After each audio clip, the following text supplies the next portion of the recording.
Well, the reviews for Donald Trump's first week in office are in by way of the financial markets and the cryptocurrency markets, and it is an unmitigated disaster.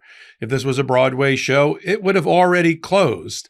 The Dow Jones and other indexes that measure the stock market plunged this morning because of the fact that Donald Trump has put his bet on the wrong artificial intelligence horse, and cryptocurrency markets have looked at his executive orders to allegedly try to support their industry and said, meh, and have crashed as well.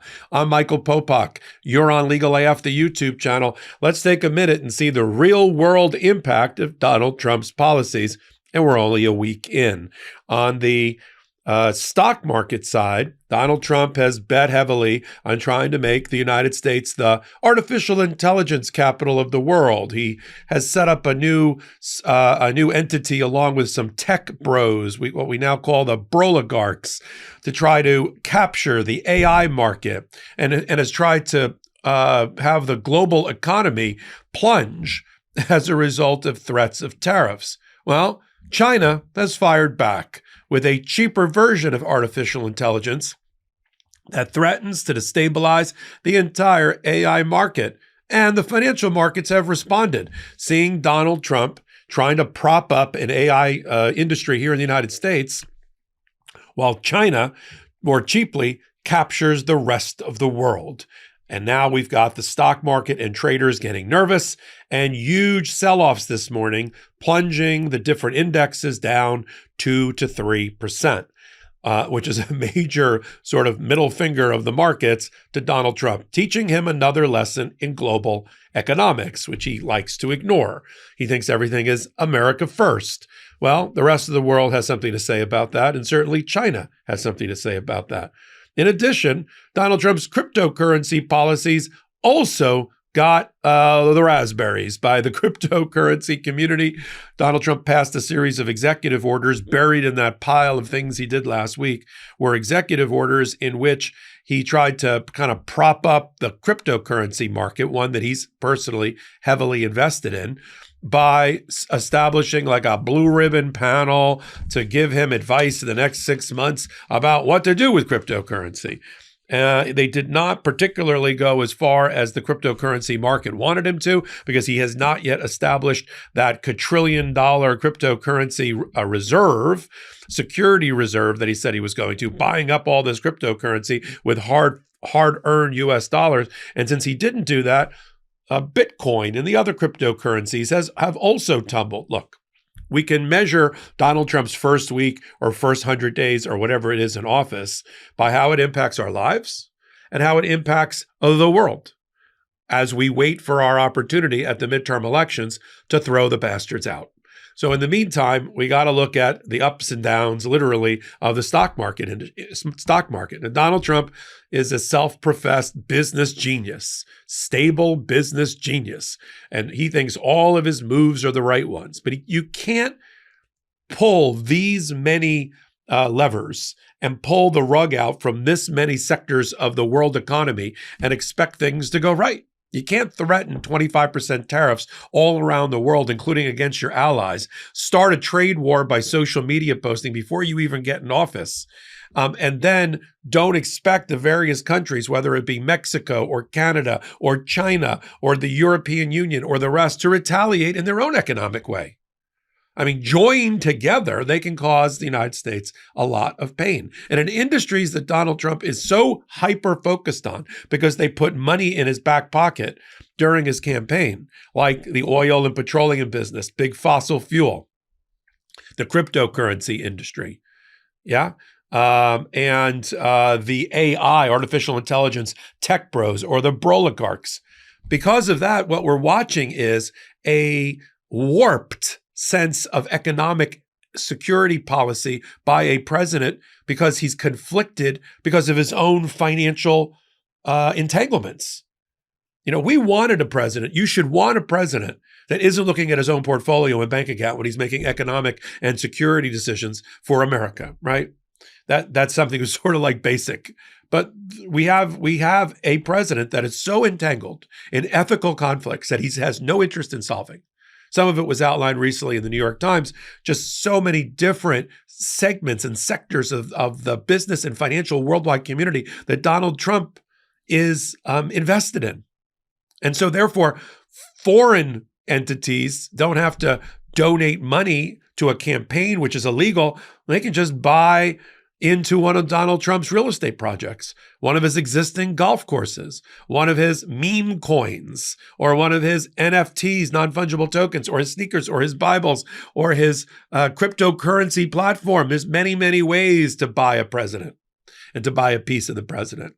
And so when you have a world leader, the leader of the free world, the president of the United States, that is obviously warped and more concerned with his own and his family's own finances, he makes irrational, erratic decisions, which roils the market and makes them uncomfortable. I used to work on Wall Street. I worked at a very large, well-known Wall Street firm as a managing director and running a part of the world of their law, their legal world. And I know for a fact, and I know these people by reputation and by personal relationship, brokers and traders and iBankers like stability. Yes, turmoil is good for certain types of brokering because you make money on the buy and the sell. But in general, spinning the world markets into chaos is not ultimately a good thing for the United States of America, the value of the dollar, our debt, who owns our debt, and the like. And that's all we've been watching, is Donald Trump's been taking pieces from all these different captured audiences who are just worried about their own benefit. What's good for big oil is not necessarily good for the agricultural community. What's good for crypto is not necessarily great for AI. What's great for AI is not necessarily good for textile manufacturing or import or export. And by having an erratic person occupy the office, coming up with erratic ideas, where whoever gives him the last thought is the one he implements as policy, but he's always checking his own bank account and financial accounts, that's the problem we're watching. And this will not end because Donald Trump is not going to solve for this equation. He's not going to fix and get out of his ethical conflicts and his financial entanglements. And he's going to continue to let these large, privileged classes in our society running oil, crypto, financial services, and the like make our economic policy, and sometimes in an inconsistent and erratic fashion. And now the market is responding. Look, I'm not wishing the market tank. I'm invested in the market. I'm not wishing that it tank. I'm just making an observation about where we are after week one. The question is, will Donald Trump recalibrate? I think we all know the answer to that. No, he's incapable of recalibrating or acknowledging defeat or acknowledging weakness or acknowledging that anything that he's doing is causing the world crisis. And I was hoping that with some of the picks, not all, some of the picks, like the Treasury Secretary pick, that there'd be an adult in the room making these kind of decisions. But others are just going to be toadies and bootlickers for Donald Trump, people that are in various cabinet positions for him who don't have any of their own will and won't stand up or speak truth to power. They're just going to implement Donald Trump's most crazy, outrageous, erratic thoughts and ideas. And we're watching now the impact on the world economy. I'm going to continue to follow it. I'm glad you're here. We need you. I need you. And you need our community here on Legal AF, the YouTube channel.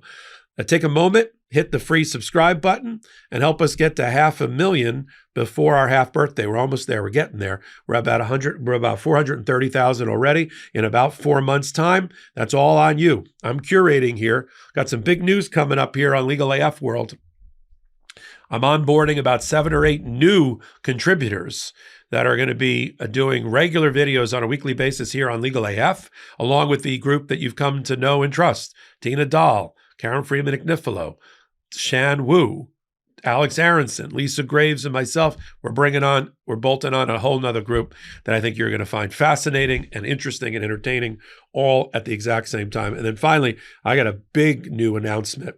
Personal, professional, has to do with Midas Touch, Legal AF, and me continuing to work hard for justice, especially among our audience. We're going to stay tuned here. by Thursday, you're going to see a big announcement. Just think Popok AF. We'll leave it on that. Till my next hot take, I'm Michael Popok.